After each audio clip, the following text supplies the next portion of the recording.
Hi, everybody. It's Steve Tarter. Another edition of Tarter Sauce here at pjstar.com. And with me today, Mr. Ross Miller. Ross, thanks for joining me here in our palatial studios at the Journal Star. And Ross, usually I start these things with your quick title, and then we boom right into the show. But you've got a double-sided business card here and two jobs. You split your time 50-50. Yes. You find this man over at the Peoria NEXT Innovation Center on Main Street, that beautiful structure there that is predominantly Bradley now, isn't it?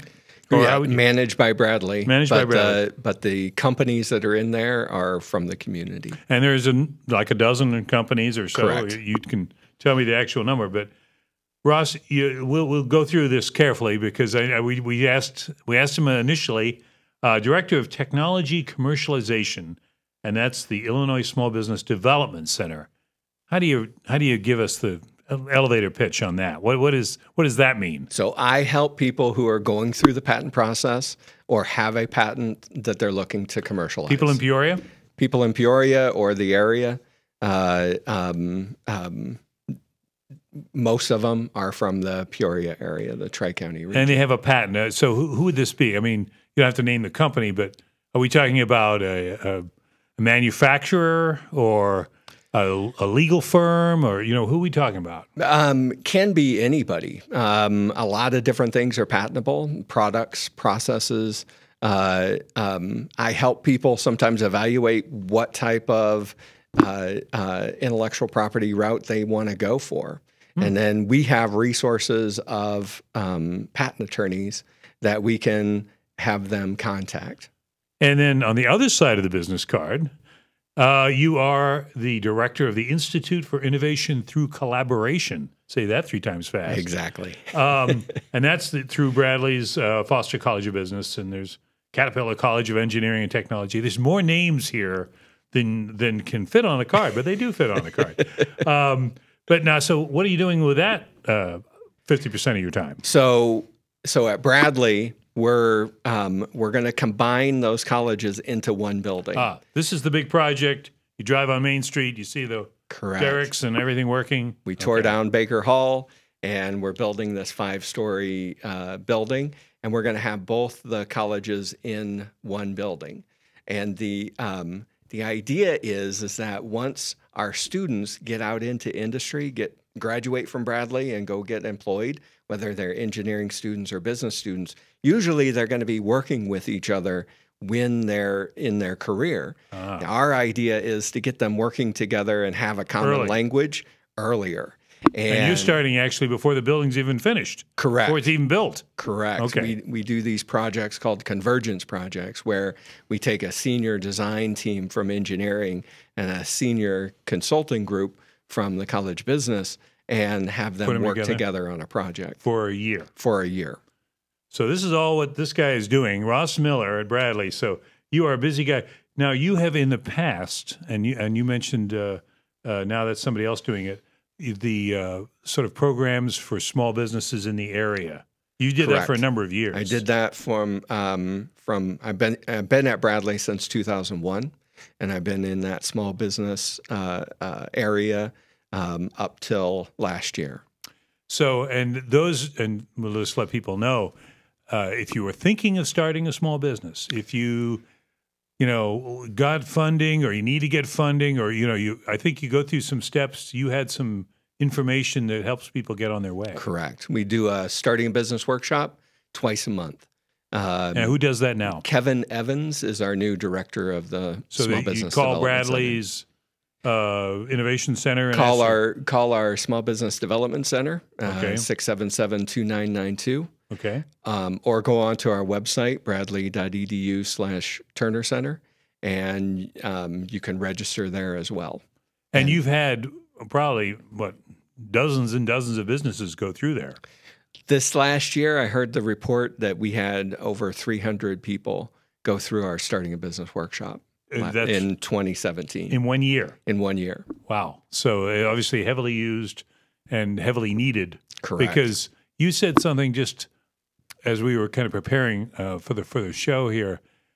Businesses need to develop or need to constantly innovate Or how did you put it? Businesses need to constantly come up with new products or So services. they just can't stand pat. They can't stay still. If you're staying still, then you're probably dying. Uh-oh. So Bad news for you those of us who have been staying still for a while.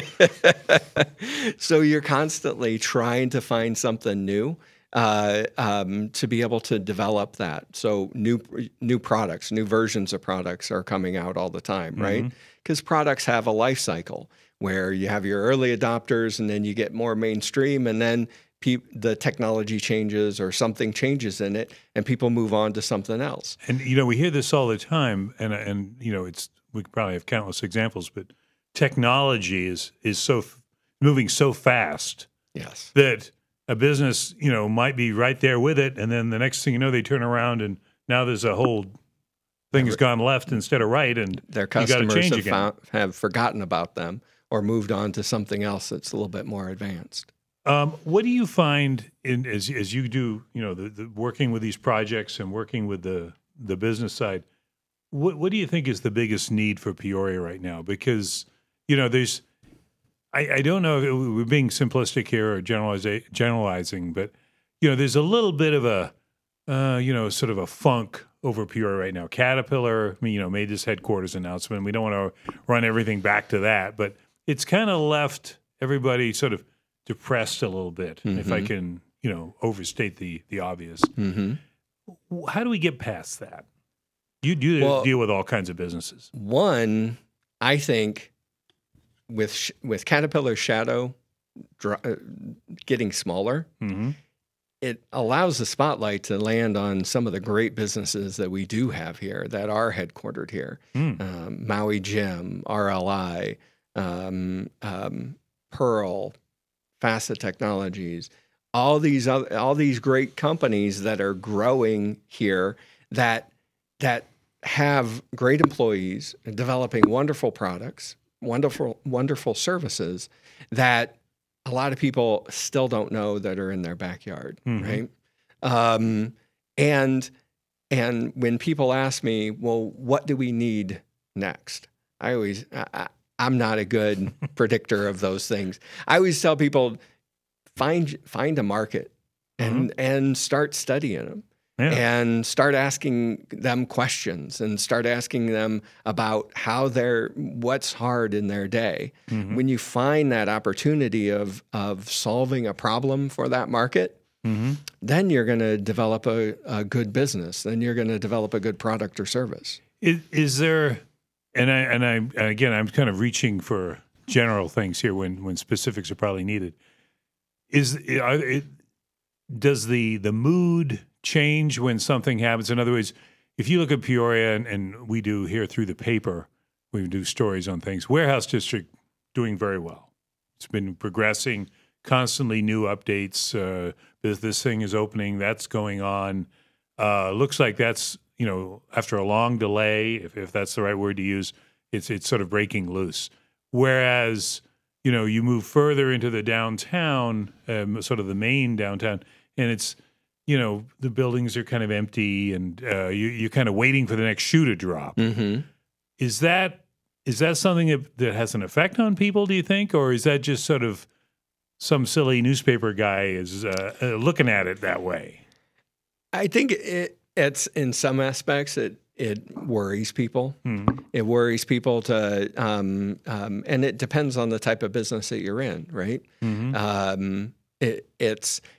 Are a lot of businesses closing up in the downtown because there's not enough people going downtown? Well, if they're not going downtown, where are they going?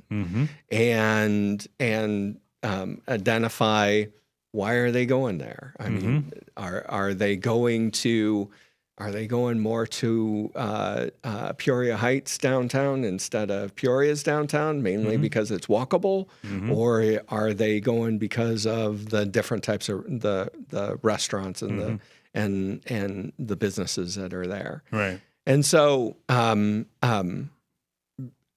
what I do know is that, especially when you look at nightlife and restaurants, right, you want to have that a good amount of capacity there altogether, right?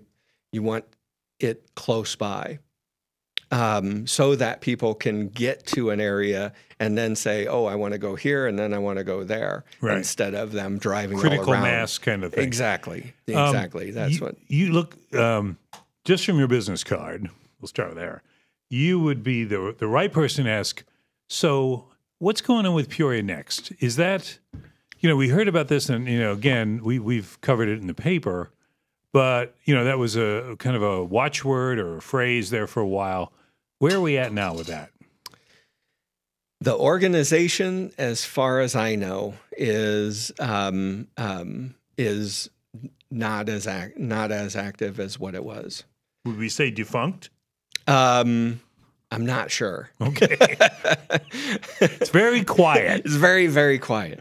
But in its place. But the Innovation Center, the Peoria Next Innovation Center, is managed by Bradley. Right. And there's a lot of activities that are going on around it. And so the mood, the idea of incubator, start your business, and then get out into the real world, that's still going. That's still going. And then in fact, you're doing it on several levels. Correct. And the Peoria Next Innovation Center just celebrated 10 years of being open this past... On Main Street, yep. On Main Street this past, at the end of August. So, and currently we have about a little bit over a dozen companies there. Oh, that's good. And we had another one graduate and move out of it into a location. And that's what you want. Yes. Yeah, because that means that's progress. Correct. Yeah. Correct. In that vein, we got all kinds of press releases here at the paper, and this one caught my eye because I knew you're with the Illinois Small Business Development Center. You're not directly involved with this program, but I know your center is. But this is kind of a call to action, I guess you could say, for businesses in the area, that if you want to have a project with Bradley students, you've got till January 5th to apply. Correct. And I guess you apply through, it says Office of Public Relations at Bradley. I imagine this is available online somewhere. Actually, through our website, bradley.edu bradley.edu/Turner Center. And these are senior consulting projects. They run all semester long, January 17th to May 1st. What kind of things would that be? Would that cover? So our senior consulting projects program has been active at Bradley since the early 70s. Right now, as a requirement for graduation, every senior level business school student at Bradley has to work with a small business in the area. Oh. And what we do is we collect up those applications. We organize them, and then we present them to the professors who run those classes, and they choose which projects they'll take on. Normally, what we see are projects that deal with something that the students can do some type of primary market research, so they can do surveys on.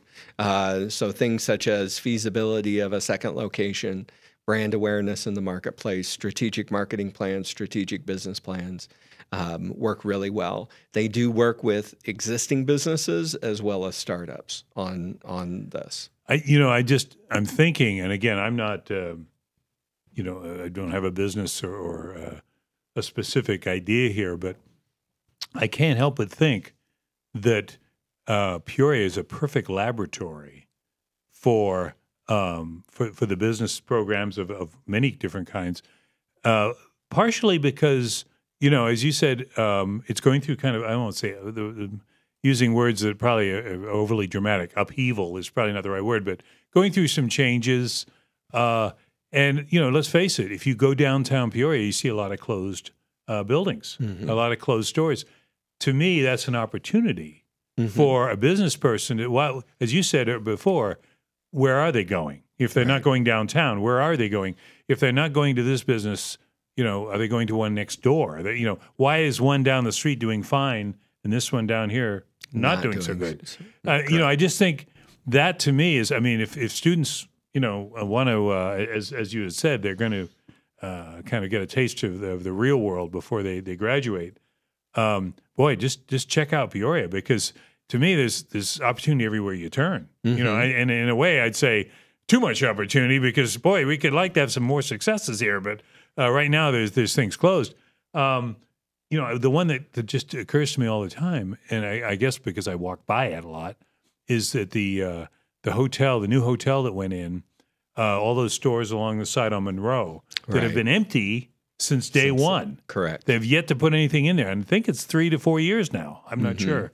Somebody can correct me on that. But there's a plan for, you know, a feasibility study, you know, what would work here. And I just think, you know, we need to kind of get these sides together, you know, just to help the town out, but also maybe the students, give them a, because to me, it's not a black mark on the student if a business fails, because that's going to happen. Correct. I mean, I hear that all the time. The startups, you know, your first venture may not be successful, but you learn from that. Exactly. Yeah, have you seen examples of that? Oh, definitely. Definitely. Those serial entrepreneurs have learned so much from that failed experience. And I tell people all the time, don't be so afraid to fail, because you're going to learn so much from that. Right. I read stories all the time of the serial entrepreneurs out at Silicon Valley. Actually, some investors won't invest in entrepreneurs that haven't failed yet. Oh, really? So put that on your resume, folks. I failed at this. Exactly. And, oh, good. Well, we want you then. Well, no, I can see that happening because, you know, and sometimes it's through no fault of the original plan or the business plan. I mean, it might be, but it doesn't have to be. It could just be that there was a competitor that ran in there right about the time you did. Yeah, or something else you didn't expect. Yeah. So there's all kinds of things. Well, the business world is fascinating. It's also kind of littered with landmines, and we don't want to scare anybody off there. But I mean, it's sort of like sports, isn't it? I mean, you've got this challenge to succeed, to stay in business, to make a profit, whatever it is. And yet at the same time, you got somebody flying at you that likes to knock you down 5 yards behind the line of scrimmage. I mean, I don't know if that means it makes anything for if you're trying to open a coffee shop. But anyway, what do you think are the? And again, I'm going to sort of refine this a little bit. If you had just a few tips to give somebody that was thinking about, you know, I really been wanting to start a business. Now, obviously, you need to know the particulars for funding and all this. But what are some of the things that you would say you probably should be looking at this? So I always tell people, be the best at one thing, right? Study your market, find what their pain is, and PAIN, or what they're paying. What they're PAIN. Okay. What hurts them? What keeps them up at night? Got it. And come up with a solution for it, and be the best you can for solving that one problem. Oh. Later on, you can add more things, but when you first get started, you're fighting against all the marketing messages that are coming from everybody else.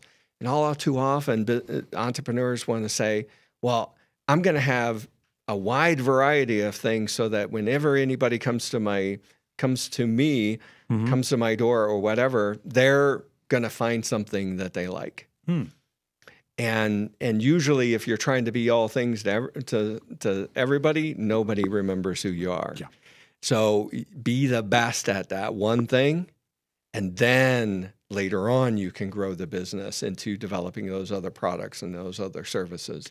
But at first, you got to start off being something for somebody. You know, we live in an age now where franchises and national firms are everywhere, or seem to be at the top of people's mind when you eat here or go there. Is that increasingly difficult for the individual, or is there a path for the I will say ma and pa store, because it's not always that. But what about that? Are you competing against some pretty big players in some cases, or is that something that you don't worry about? To buy into a franchise? Yeah. Well, no, I mean, if you have a business and I want to do hamburgers, well, let's just say, well, I've got several well-known competitors that have national advertising in that area. Is that something now that you have to take into account, or is it sort of, no, if you've got the idea, you'll be fine? So it's so if you're going into something as generic as hamburgers, how can you make that more special, right? Look at what's already out there and start talking to those people who go to those hamburger places and start identifying what can we add to this? How can you separate yourself from the crowd? Exactly, to make it a better experience. No. So that could be location. That could be the type of beef that you use. That could be a number of different things. But you got to be unique. Got to be unique. And how do you get to be unique? I mean, if you're just, say, the person that's running a business, because you hear this all the time, I'm not into marketing. I'm too busy running my business. You know, and again, I'm talking about a small operation that doesn't have many employees.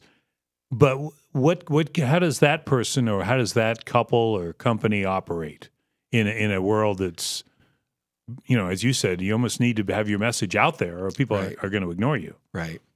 They struggle. They do. Because after a while, if they're just still producing the same product and all of a sudden new products, new technologies come along and people start forgetting about that mom and pop. And then they run into the struggle of, well, how do we now get the attention of those customers? Why are all our customers going away? And if they don't step back and take that time to develop something new, then they're likely to go out of business and run out of customers. Over at Bradley, how does how do you gauge the student today? I mean, are they, because I'm full of general questions here, but are they business minded? Are they looking to set the world on fire, or how do you kind of grade out the students that come before you? So I'm blessed now that I get to teach one class a semester. Right. And a couple of years ago, I went to a conference, and we had an expert on generations and the Generation Y. Exactly. He called them. So we had millennials, and now the ones in college right now are called he called them iGens. For example, like iProduct, any of the iPod, iPhone, all that. So he calls them iGens, and he said, not engines. Not engines. Okay. So he said, he goes, the iGens, once they get into the marketplace and start competing on careers, are going to kick butt against the millennials, because where the millennials, the old joke about the millennials was, well, I've been here for 2 weeks. When do I get a promotion? The iGens go in there. Yeah, exactly. The iGens go in there and they're just focused on work. And their attitude is, what can I do to help? And I see that a lot in my students. Most of them have been in internships. Some of them multiple internships. I was teaching a class this fall, and I had one junior and 9 seniors in there. And I asked them, where have you guys been working? And most of them were engineers, and they'd been working in Milwaukee Tools and Panduit and doing product development work and things like that. And so I was really impressed with just the knowledge base that they walked in with to this innovation class that we were teaching. When you talk about innovation and this sort of intense work ethic, I can't help but think that, boy, the time is right, and this is the right place, Central Illinois, because I don't even want to restrict it to Peoria. I've been talking about downtown Peoria, and I'm thinking, well, there's this challenges all over the place. The small towns of our region, of our country. Yes. We've had folks on here from Western Illinois University talking about, the plight of the small town, which is nothing new, because in many of these so-called farm towns, that when the farming kind of changed, where they became bigger and fewer people involved, that affects the town, that affects the business, and on it goes. So there's challenges all over, and I just think this is a great time for somebody to be talking about, well, what Bradley's doing, which is putting things together, engineering and business. Why wait? Let's work them together. Right. So we want to kind of review here. If you're listening, if you have a business, if you know someone who has a business, and you might need a project, because I would think there's a project probably in every business of some kind, whether it's a study you need to be probably checking the website that we've talked about here. And what would you say too if somebody has sort of a curiosity about I need to get more information? Where can they go to get that information? Obviously, I know the internet, but get a little more specific. So they can go to our website, bradley.edu/Turner Center. Okay. A lot of great resources there, as well as information about the different programs that we have, including that senior consulting projects. For the public. Correct. Right. Correct. Because, all outward focused. Yeah, because I'm thinking some people might be thinking, well, I'm not a student there. Well, Bradley is catering to the community. Correct. Okay. Correct. Because as the community goes, so does Bradley. And we want to see a thriving economy here. And that makes so much sense, because when you go to the Bradley area, you'll see Campus Town, and I realize now their kids are on break and schools has a little time off here, but it's one end of the spectrum. You go down Main Street, you go downtown, and it's another. It's bringing those kind of bringing them together, at least in one sense. That I wonder if Bradley should have a downtown facility. We launch that here. Yeah, I hear there's a few buildings available. We don't expect you to pick up on that, Ross, because that's not your department. I know, but hey, what else? At the Peoria Next building, we go by there and we see that we know there's all kinds of things going on inside there with we've done stories on just fascinating projects. The business about the plastic in clothing. I mean, that whole the natural fiber welding. Natural fibers is just a fascinating project. It was. I'd heard this about how much plastic is in the ocean. Oh yeah. But it's funny how you have to go to a Peoria laboratory nowhere near the ocean, folks, in central Illinois, and hear about all this plastic that's going to be a huge problem. It already is a problem, because it'll only get worse unless we do something about it. Correct. And you've got a company right there that's working on this. Correct. Very, very thing. Natural fiber welding is has discovered ways to make cotton act like a synthetic, where it can be fast drying. It can even do more impressive things. And that's just the one that comes to mind. But I know you've got countless other things. Right. Well, that's great. So, will you be relaxing during your holiday vacation, or do you have to make more business cards to tell people what you do? I have a whole bunch of home projects that I've been. Oh, wait a minute! You got time to work at home? There's no way. You've got technology and business and engineering to harness. Yeah, we thank you, Ross, for coming on here, because we just scratched the surface, and maybe what we can do is, if you don't mind, have you come back and tell us more about sort of the progression, because obviously you're not going to solve it all in one session, but I know there's always instances of things that you guys are doing that we can help tell others about, and we'd love to have you help us do that, because that's what we're here for too. Well, I want to thank Ross Miller, and also want to thank Matt Dayhoff. And Matt, you don't know I'm going to do this, but I'm going to do it anyway. This man, he doesn't just run the Facebook feed here. He took that picture on Sunday's paper, and also I did this one because we had the lady from Civic Center on. Took this one of the bull. Now, you could give me a camera. Maybe you can see that. You could give me a camera and 20 years and tell me to get a picture, and I would not get those pictures. And this man, Matt Dayhoff, got those. So I want to thank him for, because, too often people think, when they, pardon me for this self-plug here. That's all right. But the newspaper, it gets, sort of bludgeoned all the time for, it's all online. We don't need this paper. You won't see those pictures anywhere else, I guarantee you, because all those people with their little cell phones are taking pictures. They're not like that. So let's give a little credit here to Journal Star Photography, Matt Dayhoff in particular. Anyway, we'll see you next time on Tarter Source. Thank you, Ross. Thank you, Steve. It's our pleasure.